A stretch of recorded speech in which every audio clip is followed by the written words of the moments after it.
안녕하세요. 생각그레이드입니다. 오늘은 2020년 3월에 출간된 존 소포릭 지음 윌북에서 출간한 부자의 언어책을 소개하려고 합니다. 이 책은 반은 소설, 반은 논픽션으로 구성되어 있습니다. 각각의 이야기들은 하나의 인생 수업을 다루고 있으며 가상의 이야기로 시작해 현실적이고 개인적인 일화들로 이루어져 있습니다. 이 책은 총 3개의 파트로 구성되어 있으며 오늘 우리가 같이 볼 내용은 2부, 부의 정원 가꾸기 내용 중 인플레이션을 이겨라에 대한 내용을 같이 보려고 합니다. 인플레이션은 돈을 잡아먹는 위협이지. 그건 저축한 돈이 구매력을 잃게 함으로써 돈을 잡아먹어. 정원사가 난로불을 부지깽이로 한번 쑤시고 소파에 앉았습니다. 지미는 정원사가 생기 있어 보인다고 생각했습니다. 돈을 잡아먹는다는 게 무슨 의미죠?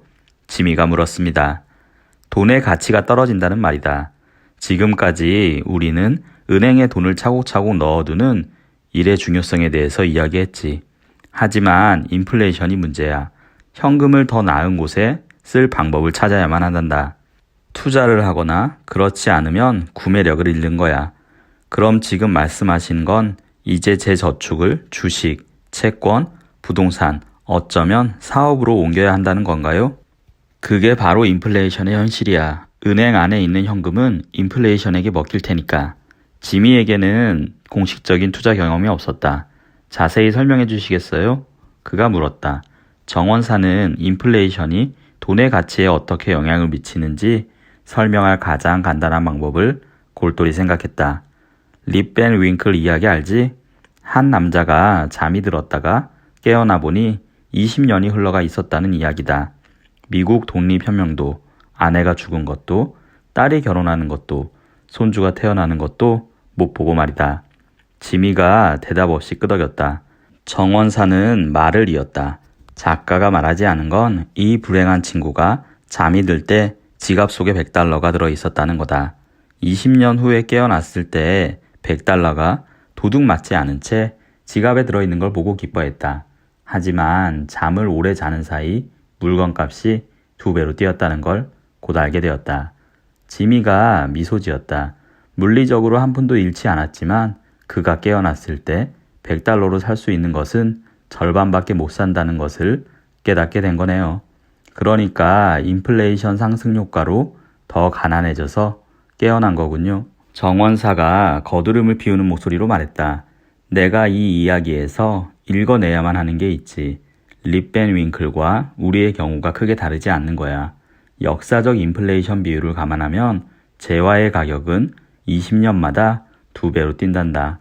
은행에 있는 돈을 생각할 때 가엾은 립 밴 윙크에게 일어난 일을 절대 잊지 말거라. 알았어요. 돈을 투자하고 싶어지네요. 지미가 말했다. 정원사의 어깨가 으쓱했다. 그건 선택이 아니란다. 우리는 매일 인플레이션과 경쟁하지. 인플레이션은 평균적으로 매년 2에서 3% 이상씩 상승해.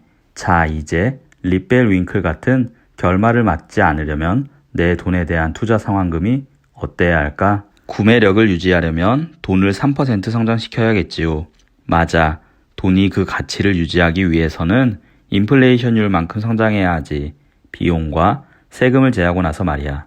이게 고려해야 할 중대한 사항인데 인플레이션과 똑같이 회수한다고 해도 그건 실제로 회수율이 0이라는 거야. 부자가 되려면 늘 인플레이션과 맹렬하게 경쟁해야 한단다. 인플레이션은 재화와 서비스의 비용이 상승하는 것이다. 1980년대에 투자자들은 힘들게 번 돈을 연간 이율이 12.68%인 과세 가능한 금융시장으로 이동시킬 수 있었다. 미숙한 투자자들은 그때가 호시절이었다고 말한다. 많은 사람들이 투자에 대한 보상을 받을 것이라고 느꼈기 때문에 당시 이런 높은 금리를 저축을 부추겼다. 하지만 1980년대 금융시장의 실제 수익률은 어땠을까? 1980년대 금융시장의 회수율은 12.68%였고 이는 보통 사람들이 저축으로 유입된 것으로 알려졌다. 그러나 같은 해에 발표된 물가 상승률은 무려 13.5%였다. 그렇다면 1980년대 금융시장의 실제 수익률은 어땠을까? 이를 계산해 보고자 명목상 수익률에서 인플레이션 비율을 빼보았다. 보다시피 1980년대 보통 사람들은 실제로 12.68%의 수익을 얻었지만 사실은 구매력을 잃고 있었다. 많은 사람들은 투자하게 만들었던 이자율은 결국 실패한 것이다. 아이러니한 사실은 나이 든 많은 사람들이 이 시기에 수익률이 엄청났다고 말하고 있다는 것이다. 그 기간 동안 인플레이션의 영향은 까마득히 잊은 채 말이다. 인플레이션은 조용히 그들의 돈을 먹어치웠다. 당시 사람들은 인플레이션을 이기기 위해서는 어디에 돈을 투자했어야 했을까? 이 질문은 부의 축적을 추구하는 모든 사람들이 직면하는 질문이다. 모든 부의 근원은 처음에는 은행에 돈을 재워놓는 능력이다. 하지만 효과적인 부의 축적을 위해서는 인플레이션과의 치열한 경쟁이 필요하다. 인플레이션을 이겨야만 구매력을 확장하고 부를 축적할 수 있다. 재화와 서비스의 비용 상승을 따라잡는 방법은 하나뿐이다. 우리는 은행에 있는 돈을 사용하여 가치 있는 자산을 사들이는 것으로 인플레이션을 이겨내야 한다. 오늘은 부자의 언어에서 소개하는 인플레이션을 이겨라에 대한 내용을 같이 살펴보았는데요. 이 영상을 통해 여러분들의 생각도 업그레이드 되었길 바랍니다. 이상으로 생각 그레이드였습니다. 감사합니다.